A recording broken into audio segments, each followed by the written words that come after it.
إن الحمد لله نحمده ونستعينه ونستغفره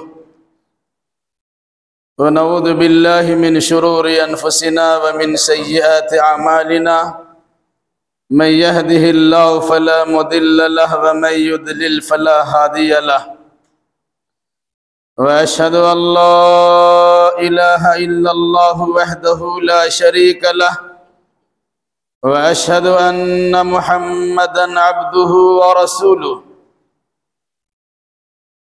يا أيها الذين آمنوا اتقوا الله حق تقاته ولا تموتن إلا وأنتم مسلمون يا أيها الناس اتقوا ربكم الذي خلقكم من نفس واحدة وخلق منها زوجها وبث منهما رجالا كثيرا ونساء واتقوا الله الذي تساءلون به والأرحام إن الله كان عليكم رقيبا يا أيها الذين آمنوا اتقوا الله وقولوا قولا سديدا يصلح لكم أعمالكم ويغفر لكم ذنوبكم ومن يطع الله ورسوله فقد فاز فوزا عظيما أما بعد فإن خير الحديث كتاب الله وخير الهدي هدي محمد صلى الله عليه وسلم وشر الأمور محدثاتها وكل محدثة بدعة وكل بدعة ضلالة وكل ضلالة في النار. أعوذ بالله السميع العليم من الشيطان الرجيم. بسم الله الرحمن الرحيم. وأذن في الناس بالحج يأتوك رجالا وعلى كل ضامر يأتين من كل فج عميق ليشهدوا منافع لهم. سبحانك لا علم لنا إلا ما علمتنا إنك أنت العليم الحكيم. رب اشرح لي صدري ويسر لي أمري واحلل عقدة من لساني يفقهوا قولي رب زدنی علما.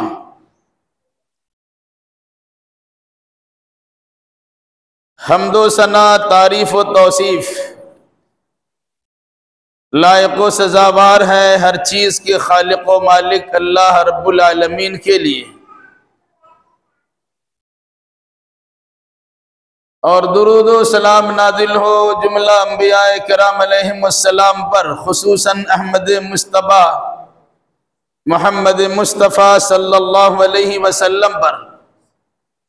اللہم صلی علی محمد وعلی آل محمد کما صلیت علی ابراہیم وعلی آل ابراہیم انکا حمید مجید. اللہم بارک علی محمد وعلی آل محمد کما بارکت علی ابراہیم وعلی آل ابراہیم انکا حمید مجید.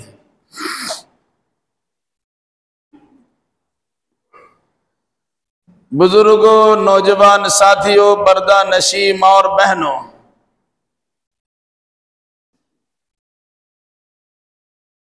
گزشتہ 4 ہفتوں سے حج اور فلسفہ حج کے عنوان سے اختصار و تفصیل کے ساتھ بہت ساری باتیں آپ کے سامنے آ چکی ہیں. اسی سلسلے کی ایک اور آخری کڑی انشاءاللہ الرحمن آج کی اس خطبے میں آپ کے سامنے بیان کی جائے گی. اللہ ہمیں صحیح کہنے، صحیح سننے، صحیح سمجھنے اور صحیح باتوں پر عمل کرنے کی توفیق مرحمت فرمائے، آمین.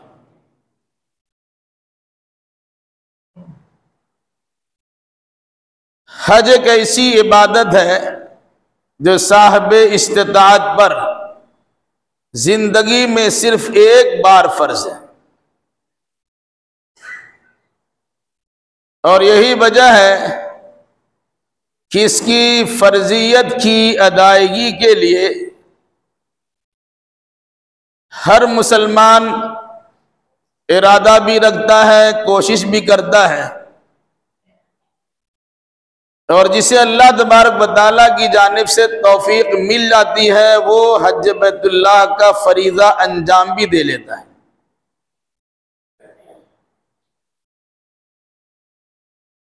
اہل اسلام پر، اہل ایمان پر، مسلمانوں اور مومنوں پر حج بیت اللہ کو کیوں فرض کیا گیا؟ اس کے پیچھے کون سی حکمتیں اور مصلحتیں ہیں؟ کس جذبہ اور کس ارادے سے لوگوں کو حج بیت اللہ کے لیے جانا چاہیے، اور حج سے واپسی پر ان کے عقائد و نظریات کیسے ہونے چاہیے؟ حج سے پہلے کی زندگی اور حج کے بعد کی زندگی میں کچھ امتیاز اور فرق ہوا کہ نہیں ہوا؟ جن مقامات مقدسہ کی زیارت کا شرف حاصل ہوا اور جن دو عظیم شہروں کی زیارت کی فضیلت حاصل ہوئی، اور ان دونوں شہروں میں عبادت کے جتنے بھی مراسم ہم نے انجام دیے، ان کا مقصد کیا تھا، اس کی مصلحت کیا تھی، اس کا فلسفہ کیا تھا، اور اس کی حکمت کیا تھی؟ اس سلسلے میں چند باتیں آپ کے سامنے آئیں گی۔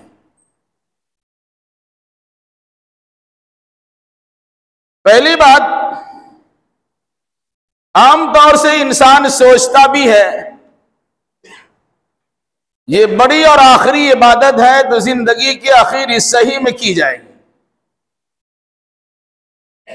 حالانکہ ایسا عقیدہ اور نظریہ صحیح نہیں ہے۔ جب آپ کے پاس طاقت و توانائی ہے اور اللہ تبارک و تعالیٰ نے اللہ نے اسباب و وسائل آپ کو فراہم کر دیا ہے، تو پہلی فرصت میں اس فریضے کی ادائیگی سے آپ کو فارغ ہو جانا چاہیے، ورنہ حدیث رسول میں کچھ باتیں اس طرح بتائی گئی کہ آپ کے پاس مال موجود ہے، صحت و تندرستی موجود ہے، آپ ابھی جا سکتے ہیں لیکن نہیں جا رہے ہیں، کوئی ہو سکتا ہے آپ کو عارضہ لاحق ہو جائے، کوئی پریشانی آپ کے سامنے آ جائے، آپ کا مال تلف ہو جائے، برباد ہو جائے، یا آپ کی صحت خراب ہو جائے، یا آپ دنیا سے چلے جائے، تو یہ فریضہ آپ کے ذمہ رہ جائے گا۔ اس لیے جتنا جلدی ممکن ہو سکے، جس سال آپ پر فریضہ حج کی ادائیگی لاگو ہوتا ہے، کوشش کرنی چاہیے کہ اسی سال آپ فارغ ہو جائیے۔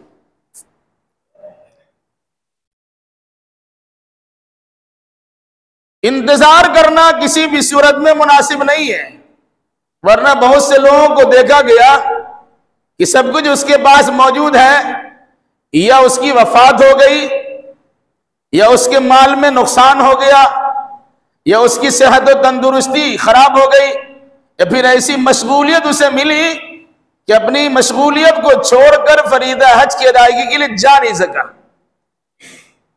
عمر ابن خطاب رضی اللہ تعالی عنہ کا فتویٰ آپ سن چکے ہیں، جن کے پاس مال موجود ہے، صلاحیت موجود ہے، وہ جا سکتا ہے، اور اگر نہیں جاتا ہے تو برابر ہے کہ وہ آدمی یہودی ہو کے مرے یا عیسائی ہو کے مرے، اللہ کوئی پرواہ نہیں۔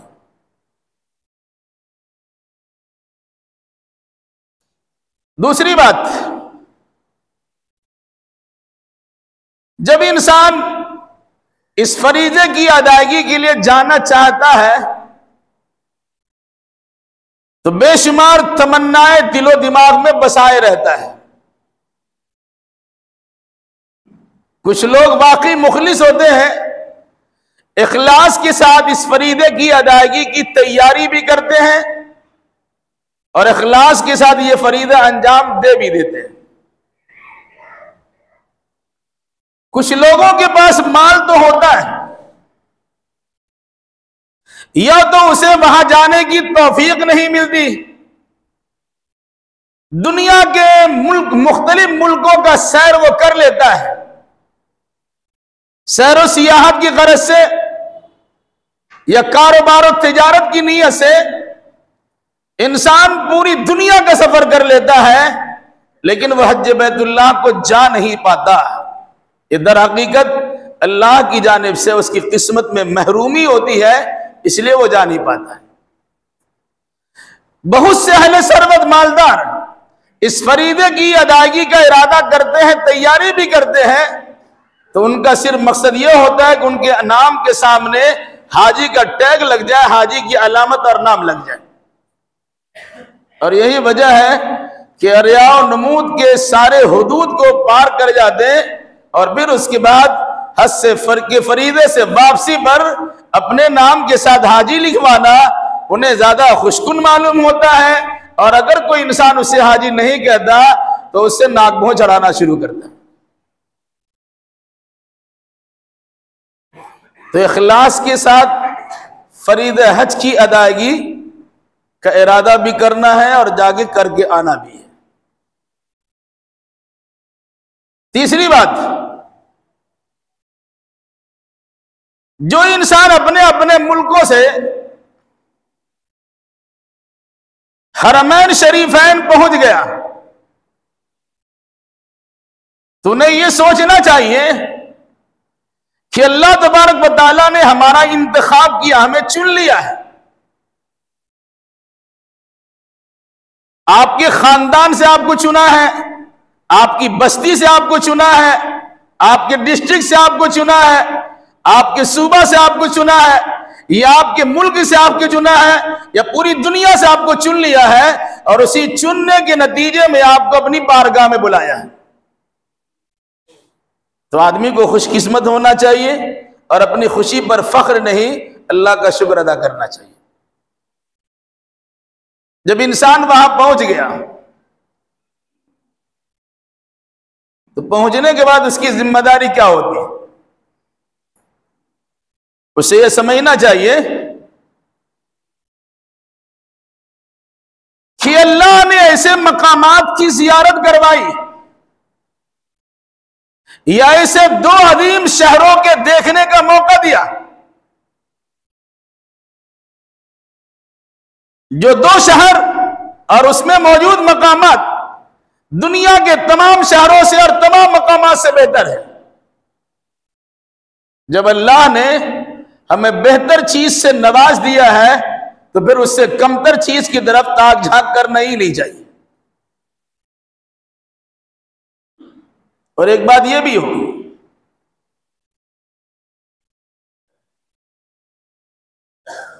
کہ حج و عمرہ میں جہاں جہاں انسان جاتا ہے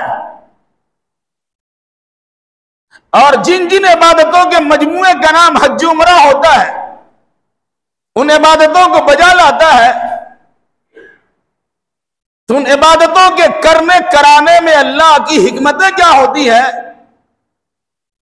انسان کو اپنی دماغ میں اسے رکھنا چاہیے اور پھر اسی جذبے کے ساتھ اس فریضے کی ادائیگی کی کوشش کرنی چاہیے۔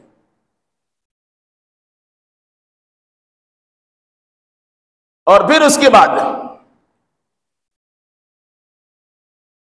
جب اللہ نے یہ سعادت نصیب کرا دی، فریضے کی ادائیگی کرا دی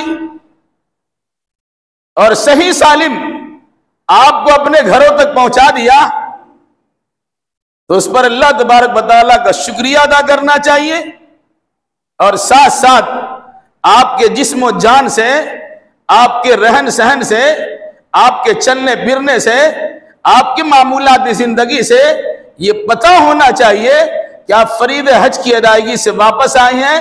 پہلے کی زندگی آپ کی کچھ اور تھی، اس کے بعد کی زندگی کچھ اور ہے۔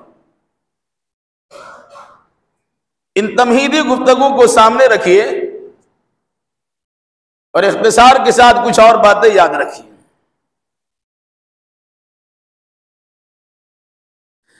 انسان جب حج عمرہ کی غرض سے جاتا ہے تو پہلا کام اپنے زرق برق لباس کو، شان و شوکت کے لباس کو، کر فر کی زندگی کو تیز دیتا ہے، اور میقات پر پہنچ کر اپنے سارے کپڑے اتار کر احرام کی 2 چادریں پہن کر یہ تاثر دیتا ہے کہ ہمارا کل کا کل سرمایہ یہی 2 چادر ہے. اور پھر اس کے بعد ظاہری لباس احرام کی شکل میں پہننے کے بعد جس جذبہ اور ارادے سے اس فریضے کی انجام دہی کے لیے آگے بڑھ رہے ہیں، اس سے پہلے آپ سے کہا گیا کہ اپنے نیتوں کی درستگی اور اس کے صفائی کا خیال کیجئے، اور جو ارادہ آپ کے دل میں محفوظ، مخفی اور پوشیدہ ہے اسے اپنی زبان کے ذریعے سے ظاہر کیجئے. تو آپ کہتے ہیں لبیک اللہم لبیک حجن یا اللہم لبیک عمرتن، اے اللہ میں حج عمرہ کی غرض سے حاضر ہو رہا ہوں. جو ہی آپ نے اپنی زبان سے یہ ارادہ کر لیا، نیت کر لی، ظاہری لباس بھی پہن لیے، تو پھر آپ سے کہلوایا جاتا ہے کہ آپ کا احرام یا آپ کی نیت اس وقت تک مکمل نہیں مانی جائے گی جب تک کہ آپ تلبیہ نہیں پڑھیں گے. یہی وجہ ہے جس نے زندگی میں کبھی کچھ لکھنا پڑھنا سیکھا نہ ہو، وہ حج عمرہ کی غرض سے کم تلبیہ تو ضرور سیکھ لیتا ہے، لبیک پڑھنا ضرور سیکھ لیتا ہے. یہ الگ سی بات ہے. بہت سے لوگ ایسے بھی ہیں تو اس کو بھی سیکھتے نہیں ہے. لوگ پڑھیں گے، ہم پڑھ لیں گے. چھوٹا سا ایک کلمہ ہے، لبیک اللہم لبیک لبیک لا شریک لک لبیک ان الحمد والنعمت لک والملک لا شریک لک. 1 سے 1.5 لائن کا یہ تلبیہ ہے. غریب و نادار قسم کے لوگ تنکا جمع کر کے جب اس فریضے کی ادائیگی کا ارادہ کرتے ہیں تو باضابطہ اسے سیکھتے ہیں. اکثر و بیشتر عمرہ کا حال یہ ہوتا ہے اسے سیکھنے سکھانے کی ضرورت نہیں ہے، وہ اپنے ساتھ کسی کو لے لیتا ہے، وہ اس کو پڑھاتا رہتا ہے اور اسی کے ساتھ پورا حج عمرہ کر لیتا ہے. بھئی آپ کو یہ کلمہ پڑھنے کی بھی توفیق نہیں ملتی ہے. جب آپ نے زبان سے اس کا اظہار کیا تو ایک مرتبہ اس کے ترجمے پر بھی آپ کو غور کرنا چاہیے کہ بک رہا ہوں جنوں میں کیا کیا. ایسی کوئی بات نہیں ہے، بلکہ آپ کو سوچ سمجھ کے پڑھنا ہے کہ میں کچھ پڑھ رہا ہوں اور کچھ بول رہا ہوں تو پورے ہوش و حواس کے ساتھ سوچ سمجھ کے بول رہا ہوں. لبیک اے اللہ میں تیرے سامنے حاضر ہوں. اللہم لبیک اے اللہ تیرے بارگاہ میں حاضر ہوں.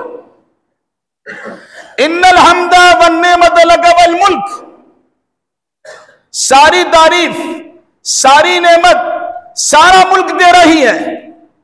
لا شریک لک، تیرا کوئی شریک نہیں ہے.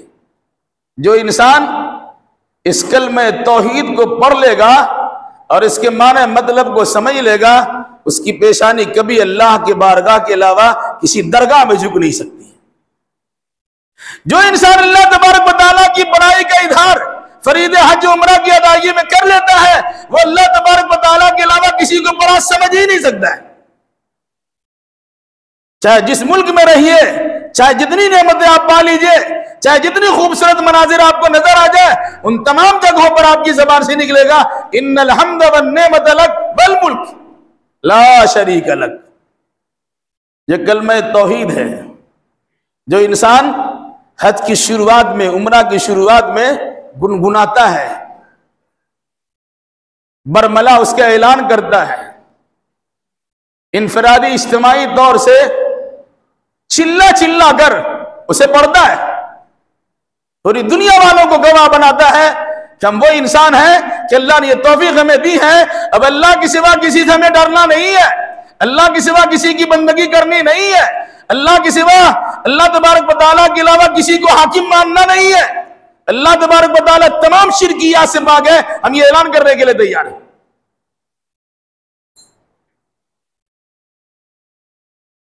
پھر جو ہی وہاں پہنچتا ہے، اس کی پہلی کوشش ہوتی ہے کہ سب سے پہلے اللہ کی بارگاہ میں حاضر ہو جائے، وہ اللہ کی قدم بوسی کرتا ہو کہ دست بوسی کرتا ہو، یعنی حجر اسود کو چومتا ہے، وہ در حقیقت اللہ کے ہاتھ کو چومتا ہے۔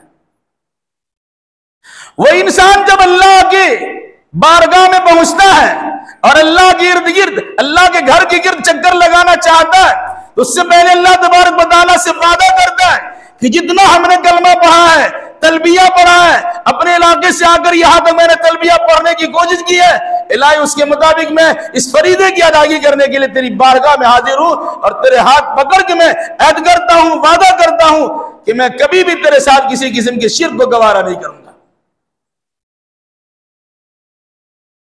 یہی وجہ ہے کہ انسان موقع ملتا ہے اسے چوم لیتا ہے، نہیں تو اس میں ہاتھ لگاتا ہاتھ کو چوم لیتا ہے، ایسا بھی نہیں کر سکتا، دور سے تو کم سے کم اشارہ ہی کر لیتا ہے، گویا دور سے اشارہ ہی کے ذریعے سے اللہ تبارک و تعالیٰ سے عہد و پیمان لیتا ہے کہ اللہ تیری ذات میں، صفات میں، عبادات و بندگی میں ہم کسی کو شریک کرنے کے لیے تیار نہیں ہیں۔ پھر اس کے بعد مستی کے عالم میں جنونی کیفیت کے ساتھ پتنگوں اور پروانوں کی طرح اللہ کے گھر کے گرد چکر لگا کر یہ تاثر دیتا ہے کہ پوری کائنات میں اللہ تیرے سوا ہمارا کوئی نہیں ہے، ہماری ساری تگا دو یہی ہے کہ ہم تیرے گھر کے گرد گھومتے رہیں۔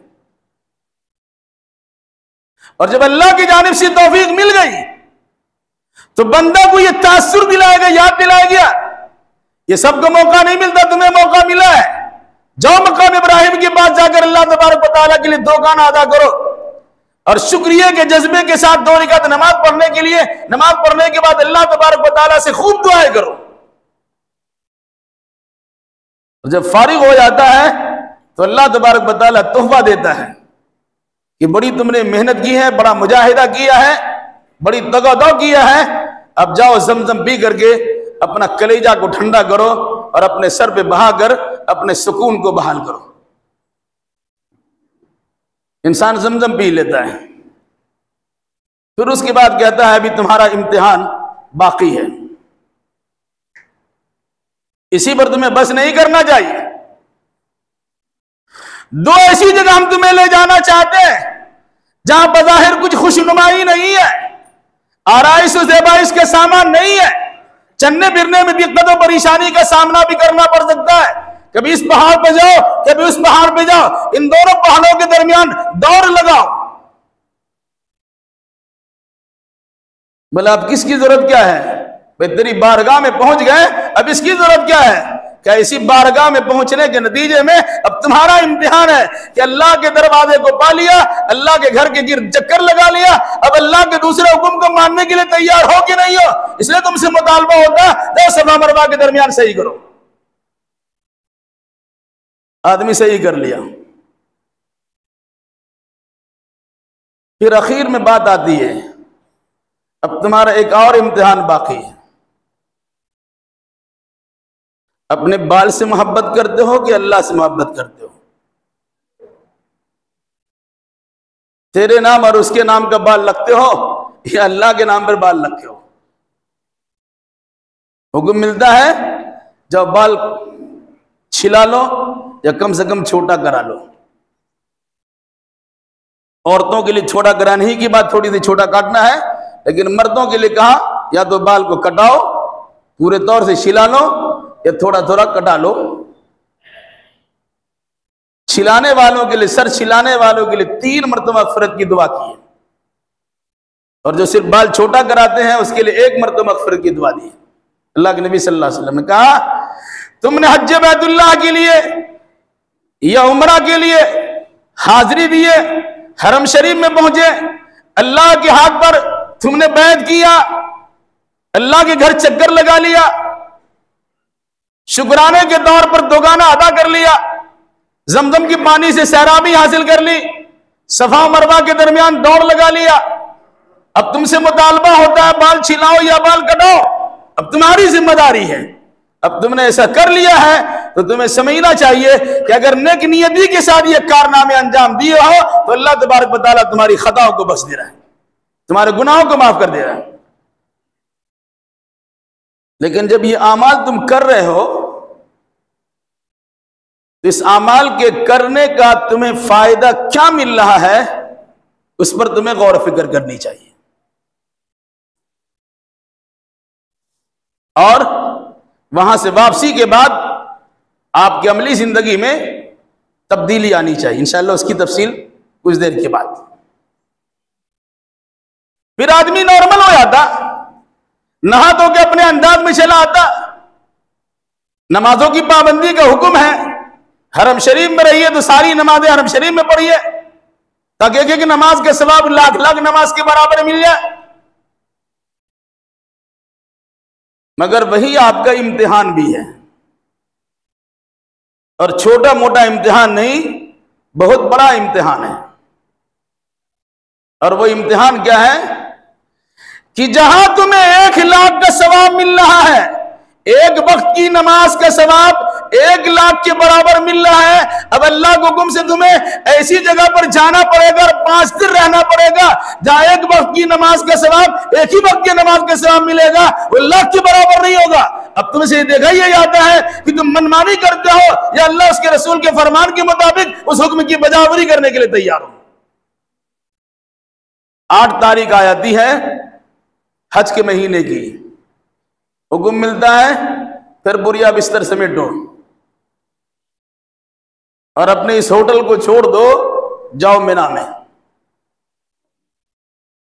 مینا میں 24 گھنٹے رہو، ساری نمازیں وقت پہ پڑھو، دوسرے دن عرفہ جاؤ، دن بھر عرفہ میں رہو، 2 وقت کی نماز ایک ساتھ پڑھو، سورج ڈوب جائے مغرب مت پڑھو،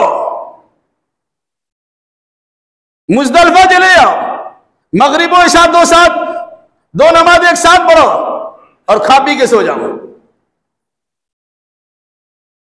فجر میں اٹھو، اول وقت میں فجر کی نماز پڑھو، سورج کے نکلنے سے پہلے تو خوب لمبی دعائیں کرو، پھر وہاں سے تم واپس ہو جاؤ، اپنے خیمہ مینا میں چلے جاؤ، اپنا ہلکا پھلکا سامان رکھو اور جاؤ کنکری مارنے کے لیے چلے جاؤ۔ جب بڑے رمی جمرہ کر لیا، بڑے شیطان کو آپ نے کنکری مار دی، جا کے قربانی کر دو، قربانی کر لیے، بال سر پہ ہیں چھلا لو یا کٹا لو، پھر بیت اللہ جا کے طواف کرو، پھر سعی کرو، پھر مینا واپس آؤ۔ یہی کام ہے حج میں۔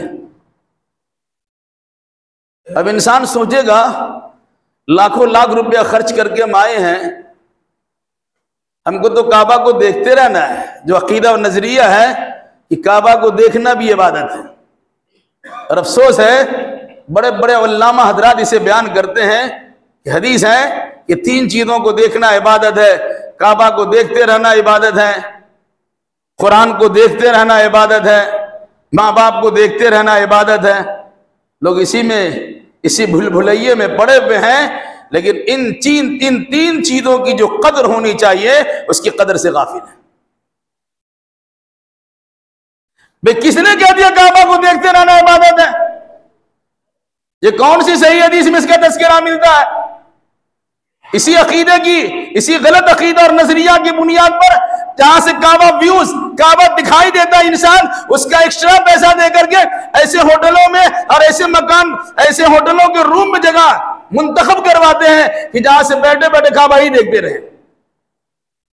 ایسے لوگ کعبہ کو دیکھتے ہی رہ جاتے ہیں، لیکن کعبہ کا مقصد کیا ہے اس کو فراموش کر جاتے ہیں، اللہ ماشاءاللہ۔ قرآن دیکھنے کی چیز نہیں ہے، قرآن پڑھنے اور سمجھنے اور اس کے مطابق عمل کرنے کی چیز ہے۔ بس آدمی قرآن کا ظاہری ادب و احترام کرتا ہے، ہمارے پیچھے نہ ہونے پائے، ہمارے نیچے نہ ہونے پائے، چاہے زندگی میں پڑھے نہ پڑھے، کوئی پرواہ نہیں ہے۔ اور ماں باپ کو دیکھتے رہنا عبادت ہے۔ ماں بیچاری مر رہی ہے، گلاس پانی دے دو، ماں تمہاری دیکھنا عبادت ہے، تم کو چھوڑ کے جانے کا من نہیں کرتا ہے، ماں اسی حالت میں اس کے انتقال کر جاتی ہے اور وہ دیکھتا ہی رہتا ہے۔ ایک گناہ نہیں تو اور کیا چیز ہے؟ ماں، قرآن اور کعبہ، ان تینوں کو دیکھتے رہنا عبادت ہے، یہ کسی صحیح حدیث سے ثابت نہیں ہے۔ بہرحال تو انسان اگر یہ سوچتا ہے کہ لاکھوں روپے ہم نے صرف کیا ہے، ہمیں کعبہ دیکھتے رہنا ہے، وہاں یہ نماز پڑھنی ہے، ہر نماز میں لاکھ لاکھ کا ثواب پانا ہے، جنازہ پڑھ لیا تو لاکھوں جنازہ پڑھ لیا، جتنے ذکر و اذکار کر دیے تو لاکھوں ذکر و اذکار کر لیے، ہم اسے چھوڑ کے جائیں گے کہاں؟ حکم ملتا ہے کہ جاؤ منی کے وادی میں چلے جاؤ اور منی کی خیمے میں زندگی گزارو، چند ایام تمہیں وہاں گزارنے ہیں۔ دل میں قدورت پیدا اگر ہو جائے، اب جان لیے گا آپ کا حج میں کوئی فائدہ نہیں ہے۔ آپ کو یہ سوچنا ہوگا کہ اللہ نے کہا جانا ہے تو آپ کو جانا ہے، بہتر چیز کو چھوڑ کر کمتر چیز کے پاس آپ کو جانے کا حکم ملا، آپ چلے جائیے۔ کیا مطلب؟ اپنی انانیت کو اور اپنی نفسانیت کو اللہ اس کے رسول کے فرمان پر قربان کر دیجیے۔ پھر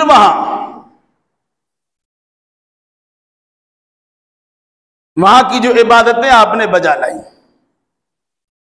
حکم ملتا ہے کیا؟ ان الصلاۃ کانت علی المؤمنین کتابا موقوتا، مومنوں پر نماز وقت متعینہ و مقررہ پر فرض ہے، خواہ مخواہ ظہر کو عصر میں اور عصر کو مغرب میں اور مغرب کو عشاء میں، یا چاروں پانچوں نماز کو ایک ساتھ جمع کر لیں۔ ایسا لگتا ہے کہ اللہ تعالی ہماری عبادتوں کا بھوکا ہے، کام کاج کرتے رہیں، اور عشاء کے بعد جب گھر میں آئیں گے سارا کام کاج سے فارغ ہونے کے بعد اللہ پر احسان جتانے کے لیے ظہر بھی پڑھا، عصر بھی پڑھا، مغرب بھی پڑھا، عشاء پڑھ لیں، کوئی فائدہ نہیں ہوگا، الٹا مجرم گردانے جائیں گے کہ اللہ کے قانون میں تبدیلی آپ کر رہے ہیں۔ اللہ کے قانون کو بدل نہیں سکتا ہے، اب اللہ کا نام لے کے بدلنے جا رہے ہیں۔ اس لیے نمازوں کو اس کے وقت میں پڑھیے، لیکن اس کے باوجود حکم یہ ہے کہ عرفہ کے میدان میں آپ کو حاضری دینا ہے، صبح سے لے کے شام تک وہاں رہنا ہے، یا کم از کم زوال کے بعد سے مغرب تک وہاں رہنا ہے۔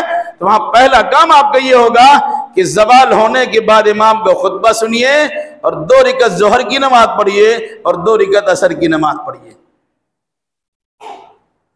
ایک تو وقت بدل کے نماز پڑھوایا، دوسرا نماز میں کٹوتی کروا دیا۔ اگر کسی انسان کے دل میں کسی قسم کی رنجش پیدا ہو، کبیدگی پیدا ہو، شک و شبہ پیدا ہو، اس کا حج تو بیکار بھی ہوگا، اس کا ایمان بھی ضائع ہو جائے گا۔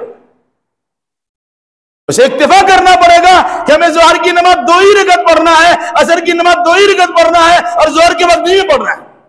یہ مزاج آپ کے اندر ہونا چاہیے، یہ ذہنیت آنی چاہیے کہ اللہ آپ کو مکہ المکرمہ سے نکال کر منی میں پہنچایا ہے، منی سے نکال کر عرفہ میں پہنچایا ہے، اور 2 وقت کی نماز ایک ساتھ پڑھوا دیا۔ پھر اس کے بعد آپ سے کہا جاتا ہے خوب دعا کیجیے۔ آپ بہت ساری دعائیں کر سکتے ہیں، ایک چھوٹی سی دعا ہے جس کو اللہ کے نبی صلی اللہ علیہ وسلم نے سب سے بہتر دعا کہا ہے، لیکن اس میں دعا کے کلمات نہیں ہیں، دعا میں کچھ مانگا جاتا ہے، لیکن یہ سب سے بہتر دعا جسے اللہ کے نبی صلی اللہ علیہ وسلم نے فرمایا سب سے بہتر دعا ہے اور سارے نبیوں کی دعا ہے، اس دعا میں مانگنے کو چیز ہی نہیں ہے۔ کون سی دعا ہے؟ اشہد ان لا الہ الا اللہ وحدہ لا شریک لہ لہ الملک ولہ الحمد وہو علی کل شیء قدیر۔ اس میں دعا کلمات نہیں ہے، لیکن اللہ کے نبی صلی اللہ علیہ وسلم نے فرمایا سب سے بہتر دعا ہے۔ کیوں فرمایا؟ اگر آپ کا عقیدہ ہی درست نہیں ہے تو عبادتوں کا انبار لگا دیے، اللہ تبارک و تعالیٰ کہ اس کا اعتبار نہیں ہے۔ اس لیے قدم قدم پر عقیدے کی درستگی کا خاص خیال کیجئے، اور خاص طور سے فریضے ادائیگی، حج کی فریضے کی ادائیگی کا جو لازمی حصہ ہے، جو سب سے اہم حصہ ہے، وقوف عرفہ۔ اگر 1 منٹ کے لیے بھی عرفہ آپ نہیں پہنچے آپ کا حج نہیں ہوگا۔ کہا گیا کہ آپ عرفہ میں پہنچے ہیں تو عرفہ میں 2 رکعت نماز ظہر اور 2 رکعت نماز عصر کی پڑھنے کے بعد اللہ تبارک و تعالیٰ سے بے انتہا دعائیں کرنی ہے۔ نہیں کر سکتے بے انتہا دعائیں تو کم از کم یہ دعا تم کو ضرور پڑھنا چاہیے۔ اشہد ان لا الہ الا اللہ وحدہ لا شریک لہ لہ الملک ولہ الحمد یحیی و یمیت وہو علی کل شیء قدیر۔ مختلف روایت، مطلب میں گواہی دیتا ہوں کہ اللہ کے سوا عبادت کے لائق کوئی نہیں ہے، اس کا کوئی شریک نہیں ہے۔ وحدہ لا شریک لہ، لہ الملک ولہ الحمد، اسی کے لیے تعریف ہے، اسی کے لیے بادشاہت ہے۔ وَعَلَىٰ كُلِّ شَيْءٍ قدیر، وہ ہر چیز پہ قادر ہے۔ گویا میدان عرفہ میں پہنچ کر اپنے ایمان کی اب تجدید کرتے ہیں۔ اگر شیطانی وسوسے آپ کے دل و دماغ میں رچ بس جائے کہ مکہ المکرمہ کو چھوڑوا دیا، منا کے خیمے میں ڈلوا دیا، منا خیمہ کو چھوڑوا دیا، میدان عرفہ کو کھڑا کروا دیا، تو کہا وہاں پر اپنے عقید و نظریے کی صفائی اور درستگی کا خیال رکھو، اور بار بار یہ نظریہ پیش کرو اللہ تبارک و تعالیٰ کے سامنے، اللہ میں تیرے ساتھ کسی کو شریک کرنے کے لیے تیار نہیں ہوں، تیرا قانون ماننے کے لیے تیار ہوں، جیسا تو کہے گا ویسے کرنے کے لیے تیار ہوں۔ فارغ ہو گئے تو پھر چلو اب اس سے چھوٹی جگہ پہ آؤ جہاں دن گزارا ہے، اب رات گزارو، مغرب و عشاء کی نماز جب پہنچو تب پڑھ لو اور سو جاؤ۔ کہیں عبادت کرنا عبادت ہے، نماز پڑھنا عبادت ہے، روزہ رکھنا عبادت ہے، تو کہیں پر سونا ہی عبادت ہے۔ فرمایا کہ آپ مزدلفہ کی رات میں سو جائیے، آپ کا سونا ہی عبادت ہے۔ جہاں بھی لوگوں نے گڑھ لیا یہ مزدلفہ کی رات شب قدر سے بہتر رات ہے، تہجد گزاری کیجئے، رات پر ذکر و اذکار کیجئے، اللہ کی بارگاہ میں خوب دعائیں کیجئے۔ جو کام اللہ کے نبی نے نہیں کیا ہے پوری دنیا مل کے اس کام کو کر لیں گے، وہ کام عبادت نہیں بن سکتی، اور جو کام اللہ کے نبی صلی اللہ علیہ وسلم نے کر لیا پوری دنیا نہ کرے وہی کام عبادت ہے۔ تو اللہ کے نبی صلی اللہ علیہ وسلم نے مزدلفہ کی رات مزدلفہ کے میدان میں، کھلے میدان میں آپ نے آرام کیا اور سویا ہے، تو سونا ہی عبادت ہے۔ یہ سب نظریہ لے کے آپ کو واپس آنا ہے۔ پھر اس کے بعد مینا پہنچ کر کنکری مارتے ہیں شیطان کو، وہ شیطان وہاں پر نہیں ہے، اس کی ایک مثالی شکل بنا دی گئی۔ چھوٹا پیلر تھا اب 5 منزلہ پیلر ہو گیا، شیطان چھوٹا تھا اب بڑا شیطان ہو گیا۔ اسے کیوں مارتے کنکری؟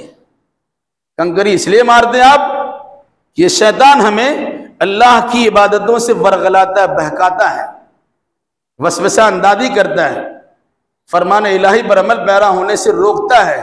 ہم شیطان کو کنکر مار کر، پتھر مار کر دراتے ہیں کہ ہم کبھی تمہارا ساتھ دینے کے لیے تیار نہیں ہیں، تمہارے کہنے کے مطابق کچھ کرنے کے لیے تیار نہیں ہے، بلکہ ہم تمہیں مار مار کے دور کرتے ہیں اور اپنے آپ کو اللہ کے قریب کرتے ہیں۔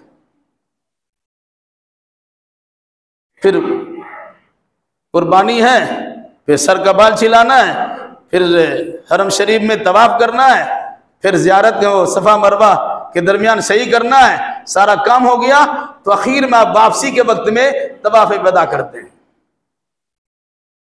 کیوں کرتے طواف وداع؟ رخصتی والا طواف کیوں کرتے ہیں؟ ان ساری عبادتوں کے بجا لانے کے بعد جو اپنے گھروں کو واپس ہونا چاہتے ہیں تو ایک بار اللہ تبارک و تعالیٰ کی بارگاہ میں حاضری دے کر یہ عہد و پیمان دوبارہ کرنے کے لیے تیار تھے، اللہ یہ سارے کام تو ہم نے یہاں کر ہی لیے ہیں، اب یہاں سے واپسی ہماری مقدر ہو رہی ہے، اپنے اپنے ملک اور شہروں میں ہم جا رہے ہیں، تو وہاں جا کر بھی تیرے وعدہ کو خیال کروں گا، تیرے گھر کے سوا کسی گھر کے سامنے میں طواف نہیں کروں گا، تیری بڑائی کے سامنے کسی کی بڑائی کا اظہار نہیں کروں گا، تیرے لیے ہم نے نماز پڑھی ہے، تیرے سوا کسی کے سامنے نماز اب نہیں پڑھیں گے، تیرے دربار ہماری حاضری ہو چکی ہے، اے اللہ اس سے بڑی دربار تو کہیں نہیں مل سکتی ہے، اب کہیں ہمیں جانے کی ضرورت ہی نہیں ہے۔ اب جو انسان حرم شریف پہنچ جائے، مکہ و مدینہ پہنچ جائے، اللہ کے نبی صلی اللہ علیہ وسلم کی قبر اطہر کے پاس پہنچ جائے، اس سے بڑی درگاہ دنیا میں کون سی ہے؟ جب بڑی درگاہ سے آنے کے بعد چھوٹے درگاہ پہ انسان جاتا ہے، اس کا مطلب یہ ہوا کہ بڑی درگاہ کی توہین کرتا ہے۔ جتنی چھوٹی چھوٹی درگاہوں کے چکر لگانے کے بعد انسان مدینہ منورہ پہنچ گیا، اب اس کی ذمہ داری بنتی ہے، اسے بھول جائیے آپ، کیونکہ بڑی دربار میں، بڑے سرکار میں آپ کی پہنچ ہو چکی ہے۔ جب امام الانبیاء کی خدمت میں آپ کی حاضری ہو چکی اور قبر رسول کی زیارت کرنے کا شرف حاصل ہو چکا، تو اور ادھر ادھر کے مزارات پہ جانے کی ضرورت ہی کیا ہے؟ اگر کسی اور کے پاس جاتے تو گویا آپ اللہ کے نبی صلی اللہ علیہ وسلم کی توہین کرتے ہیں اور ان کو بڑا ماننے سے انکار کرتے ہیں۔ یہ جذبہ لے کے گھر پہ آئیے اور اسی مناسبت سے اس پر قائم و دائم رہیے۔ یہ ہے حج کا فلسفہ اور یہ حج سے متعلق آپ کی معلومات۔ اللہ ہمیں اور آپ کو اور جملہ مسلمانوں کو کتاب و سنت کی روشنی میں صحیح اعمال بجا لانے کی توفیق برحمت فرمائے۔ الہی جو بیمار ہیں انہیں شفاء کامل و عاجل عطا فرما دے۔ اے اللہ جو مقروض ہے انہیں قرض ادا کرنے کی سہولیات فراہم کر دے۔ اے اللہ جو ماخوذ و گرفتار ان کے لیے رہائی کے اسباب پیدا کر دے۔ اے اللہ جن جن لوگوں نے دعا کی درخواست کی ہے ان تمام کے حق میں ان کی جائز مراد کو پوری فرما دیں۔ ان کے مریضوں کو بھی شفاء کامل شفاء عاجل عطا فرما دیں۔ جو لوگ پریشان حال ہے دینی دنیاوی اعتبار سے ان کی جملہ پریشانیوں کو دور فرما دیں۔ دینی کام میں جو رکاوٹیں ہوتی ہیں اللہ تو اپنے فضل و کرم سے ان تمام رکاوٹوں کو دور فرما دیں۔ جب تک ہمیں زندہ رکھ، کتاب اللہ اور سنت رسول اللہ پر عمل کرتے ہوئے زندہ رکھ، اور جو ہمارا خاتمہ ہو انہی دونوں کی ترویج و اشاعت کرتے ہمارا خاتمہ ہو۔ اقول قولی ھذا واستغفر اللہ لی ولکم ولسائر المسلمین، وآخر دعوانا الحمد للہ رب العالمین۔